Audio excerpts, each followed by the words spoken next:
T20 world cup ముగిసిన తర్వాత భారత్లోనే చిక్కుకుపోయిన వెస్టిండీస్ జట్టు చివరకు స్వదేశానికి వెళ్లేందుకు ఏర్పాట్లు పూర్తయ్యాయి. క్రికెట్ వెస్టిండీస్ విడుదల చేసిన ప్రకటన ప్రకారం జట్టులోని కొంతమంది ఆటగాళ్లు, సపోర్ట్ స్టాఫ్ ఇప్పటికే బయలుదేరగా మిగతా సభ్యులు కమర్షియల్ విమానాల ద్వారా స్వదేశాలకు ప్రయాణించనున్నారు. వెస్టిండీస్ తమ చివరి మ్యాచ్ను ఐసీసీ టీ20 ప్రపంచ కప్ 2026లో భాగంగా మార్చి 1న టీమిండియాతో ఆడింది. ఆ మ్యాచ్ అనంతరం వారు భారత్లోనే ఉండిపోయారు.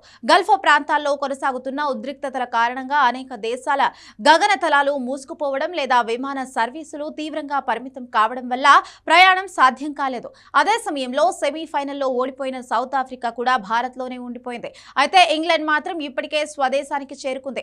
ఈ పరిస్థితిపై వెస్టిండీస్ హెడ్ కోచ్ డారెన్ సామీ పలుమార్లు సోషల్ మీడియాలో స్పందించాడు. తమ జట్టు స్వదేశానికి తిరిగి వెళ్లే ప్రణాళికలపై సమాచారం ఇవ్వాలని కోరుతూ పలు పోస్టులు చేశారు. జట్టు ఆటగాళ్లు అకెలా హుసేన్, షమ్రోన్ హెట్మెయిర్ కూడా తమ నిరాశను వ్యక్తం చేశారు. ఈ పరిస్థితుల నేపథ్యంలో ఫిబ్రవరి 28న ఐసీసీ కూడా ఒక ప్రకటన విడుదల చేసింది. టోర్నమెంట్ కు సంబంధించిన అన్ని వ్యక్తుల భద్రతే తమకు ముఖ్యమని పేర్కొంది.